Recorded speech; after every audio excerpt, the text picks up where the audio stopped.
Hey guys, what's up and welcome back to Toe Tags Metal Reviews, and today we're giving you guys a review of The Orb by Gorod.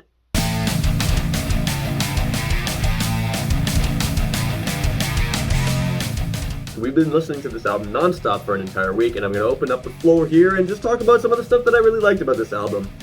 The main thing, the biggest thing, and I mentioned this last week, is this drum solo in We Are the Sun Gods. Oh my god, every single time that song goes to the second half, and that groove starts, which is sick, by the way. Love this groove. And then the drum solo starts going, and it's just so awesome. Love the whole performance of that. Like, it was so cool. I would look forward to that song every time. Like, when it started, I'd be like, okay, get ready.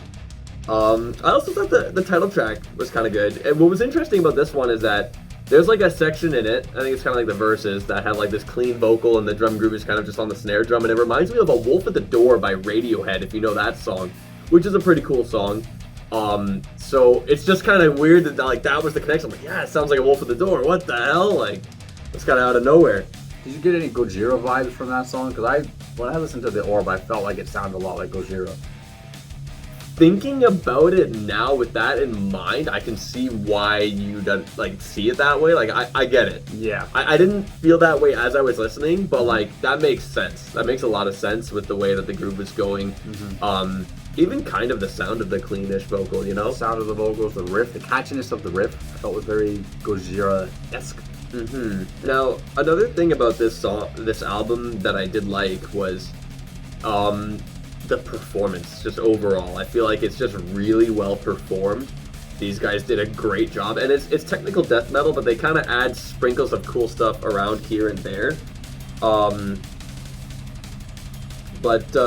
there's another song called Breeding Silence that has these cool riffs, and this, like, it's not like a guitar slide, that's not really the definition of it, but it's like a cool where they go up and down like a tiny bit. I think you probably know what I'm talking about. Yeah, the little guitar thing they do. Part in the riff, right? It's in the riff, yeah. Yeah, no, that's awesome. I made a note about that too. It's just, yeah, I don't know what it's called, but it was something that stood out as well. But I was kind of finding with myself with this album, outside of those things, there wasn't really much for me to think about or say, you know? And it was really strange, because I'm listening to this album, like, these riffs are good, it's really well performed, there's cool ideas, but I'm not finding myself being super drawn to too much. yeah. Like, outside of We Are the Sun Gods, there wasn't really much where I'm like, oh, I gotta go hear that again.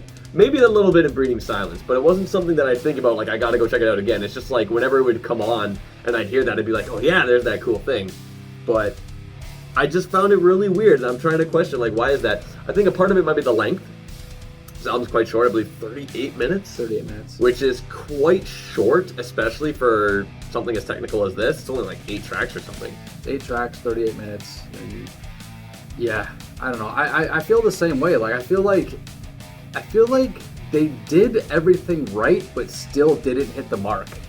I think the length might play a part of it, because you could maybe add like 2 more tracks, either interludes or stuff that's like heavily contrasting with everything else to really give it a better contour. Because they do already have a contour that's there. It's a subtle contour though. But it's subtle. It doesn't really create too much of a contrast from itself. So you'll put on the album and like songs are going to be blowing by, and then it's over before you know it because it's so short. Yeah. Like, the album starts and ends so abruptly. Like, the second you press play, bam, it's going. That's kind of a cool thing. I just feel like on this album, like, that first song just didn't, it was just kind of came and went.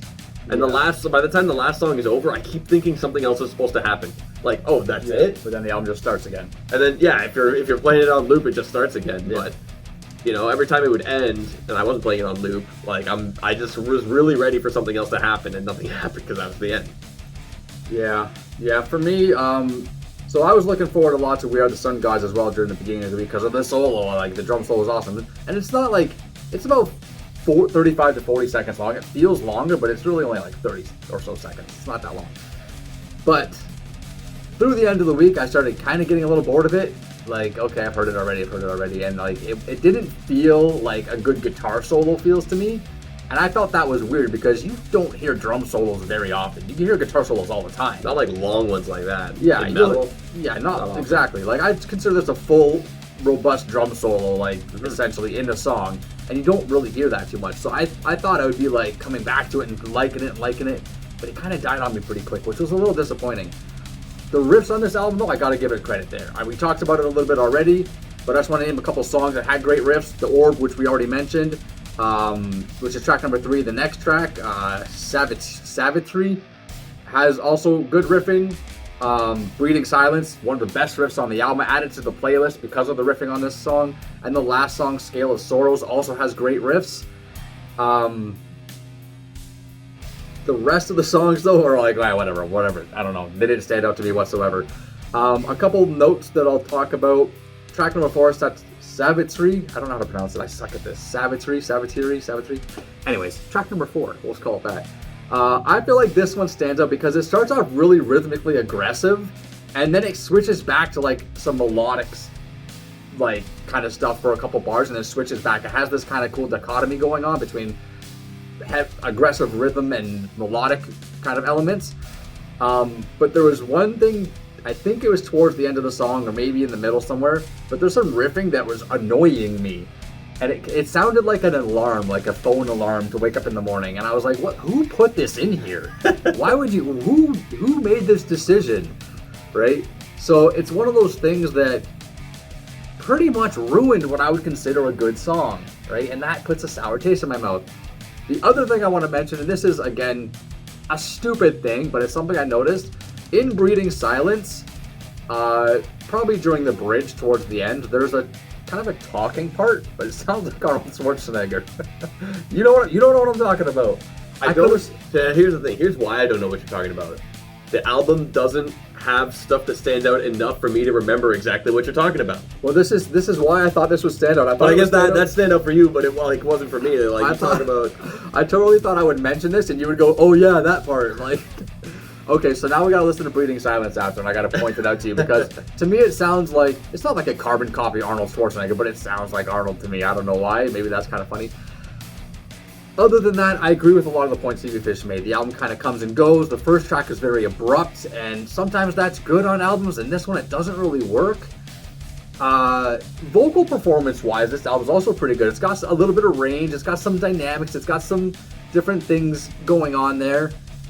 But for some reason, even though they do a lot of things right, I feel like this album's missing the mark, and I don't quite understand why. It's a really strange one for that, because like we kind of both are in the same boat here, where it's like, yeah, they do a lot of cool stuff, but it just wasn't really retaining us very well.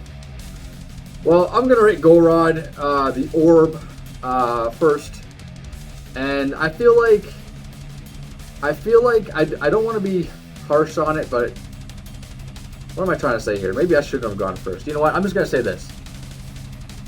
You guys should check it out regardless, because I feel like it's a great album, but I just wish I could figure out why I don't like it as much as I should like it, but I can't figure that out. So my score is going to be a 6, and that's just a score based on how I feel about it, but I honestly feel like it should deserve more. I just don't know how to justify it. So that's kind of where I'm at with this. Yeah, I mean, considering, how much cool stuff is actually put into this album against the problems of it being short and just not really retaining too much, which I think partly might be, as we described already, a little bit of a pacing issue, how it just kind of doesn't really give you those peaks and valleys, it just kind of wobbles a little bit. But I'm going to match your score of a 6. I think it's a good album through and through, suffers a little bit from a few problems, but if those problems were ironed out, maybe the album's a bit longer, maybe some songs would contrast each other a little bit more, you could take this good album and make it truly, truly great. True, yeah. Anyway guys, that's all we got for you today. A double 6 still means the album's good, it's always worth checking out anyway. So remember to like the video if you liked it, comment, tell us in the comments below what do you think of this album a week after its release, and subscribe if you guys are new to the channel. I'm TP Fish. And I'm Wild Self. And keep the horns up.